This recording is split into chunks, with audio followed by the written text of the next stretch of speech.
Kriminolog Hanifah Hasna sudah berada di sebelah saya saat ini. Mbak Hanifah, Assalamualaikum. Sehat? Alhamdulillah. Alhamdulillah sehat ya.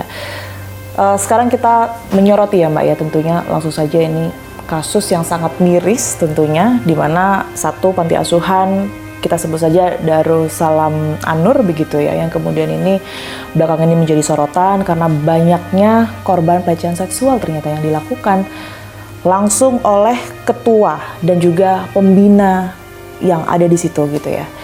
Saya ingin tahu sebenarnya dari pandangan seorang kriminolog, aksi yang kemudian ini dilakukan terus-menerus Mbak selama 20 tahun. Bahkan informasinya kemarin juga saya habis dari sana, mereka-mereka ini sudah melakukan hal serupa begitu ke anak-anak di bawah umur lainnya yang tadinya menjadi korban.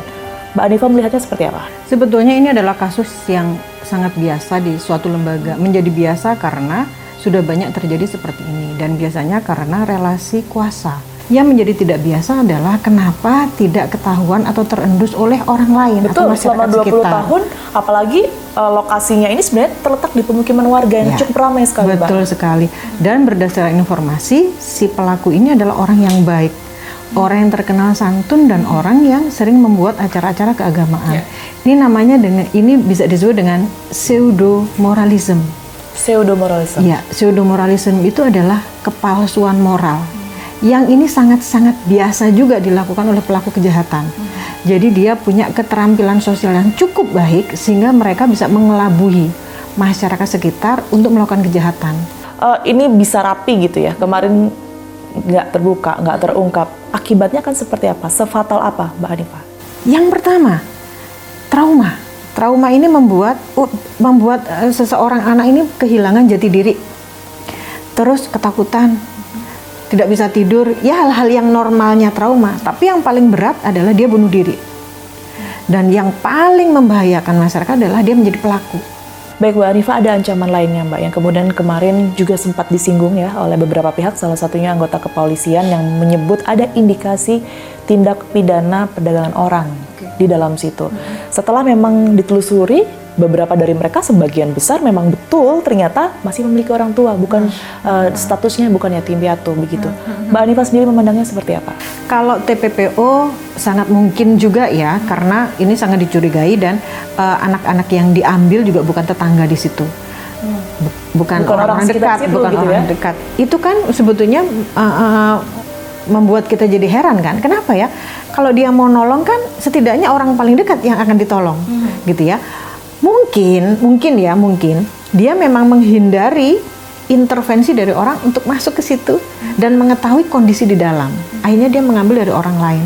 Kenapa dia mengambil orang lain? Tadi itu berarti ada kelemahan sistem menyurat administrasi dari negara. Nah ini juga kejahatan juga. Nah apakah memang diasuh atau mau diserahkan kepada orang lain? Karena beberapa kasus banyak sekali orang-orang memang sengaja memperdagangkan anaknya untuk kepentingan finansial ya. Dan mereka menganggap bahwa sindikat ini adalah dewa penolong. Karena dengan diambil anaknya, dia terbebas dari menafkahi anaknya, dia nggak ketakutan lagi anaknya kekurangan gitu ya. Padahal kita nggak tahu seperti apa. Terima kasih banyak Mbak Hanifah atas waktu dan juga penjelasannya. Tentu kita harapkan bahwa setelah ini kejadian-kejadian serupa tidak terjadi lagi dan masyarakat jauh lebih waspada begitu ya Mbak Hanifah. Kita temukan fakta selanjutnya. Yayasan Panti Asuhan Darussalam An-Nurnya sendiri akan dibawa kemana nanti? Apakah akan dilegalkan kah atau ditutup? Enggak, harus ditutup.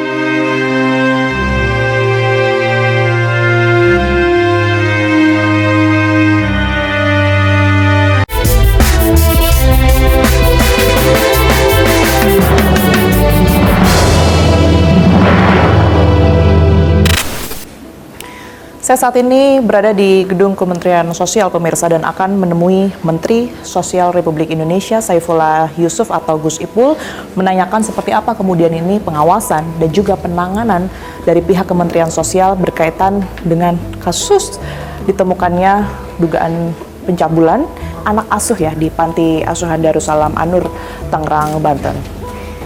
Saya akan langsung sapa. Assalamualaikum warahmatullahi wabarakatuh. Waalaikumsalam. Apa kabar Mbak Mutiara? Sehat ya, terima kasih juga waktunya sudah meluangkan untuk fakta. Ya, sama-sama. Gusmen Ya. di sela-sela kesibukan tentunya. Ya.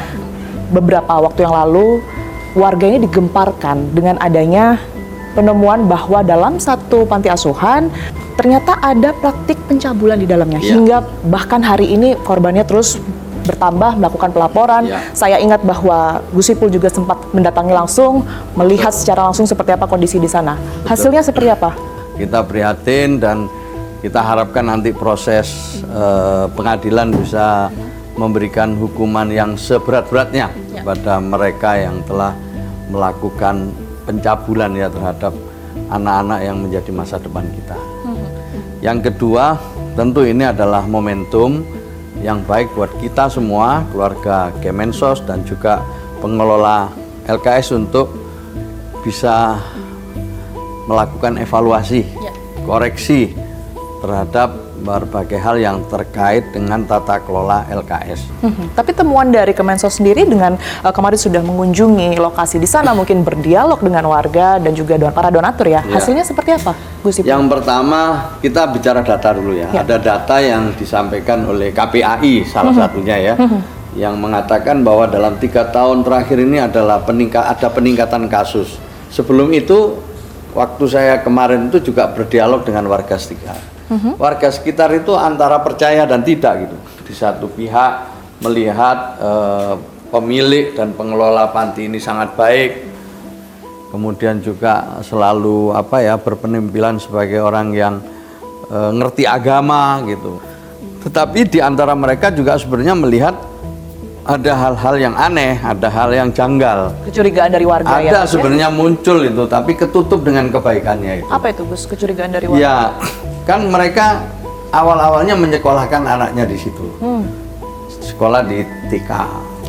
Tapi ternyata TK itu kan tidak punya izin, sehingga dia tidak bisa melanjutkan ke sekolah-sekolah lain di sana, ke SD di sekitar. Kenapa? Karena tidak punya izin. Nah, warga minta kepada pengelola ini untuk supaya TK ini mengajukan izin. Pemiliknya tidak mau, pengasuhnya tidak mau karena nggak mau ribet lah, sudah begini aja gitu. Jadi memang tak berizin itu, baik itu dari yayasannya maupun juga mungkin fasilitas pendidikannya ini sudah sejak tahun berapa, Gus? Ya, sejak awal memang dia dirancang untuk tidak mengurus izin supaya tidak ada lepas dari pengawasan, ya kan? Lepas dari pengawasan, jadi kayaknya memang dari awal sudah ada niat gitu ya, seperti itu. Apakah ini juga kaitannya dengan seperti yang tadi Gus Ipul singgung ya, ada dugaan tindakan perdagangan orang begitu di dalamnya, dengan Bisa adanya jadi. sebenarnya mereka masih punya orang tua kok, tapi kenapa kemudian ini berada di panti asuhan? Apakah untuk menarik adanya dana-dana tertentu yang diharapkan pemilik? Ya, kalau kita lihat sebagian besar memang penghuninya itu tidak dari warga sekitar, itu dari mana-mana. Dan salah satu yang saya dengar kemarin laporan, baru berupa laporan, masih perlu pembuktian. Saya kira itu nanti dilihat lebih lanjut oleh polisi, yaitu adanya pembuatan akte, Nah, kepada anak yang ada di situ, padahal dia masih punya orang tua gitu. Jadi akan membuat pemalsuan identitas. Nah, ini kan bisa masuk kemana-mana, termasuk perdagangan orang. Oke, baik. Jadi ini banyak sekali yang nanti terbuka ya dari penyelidikan yang dilakukan oleh polisi ini.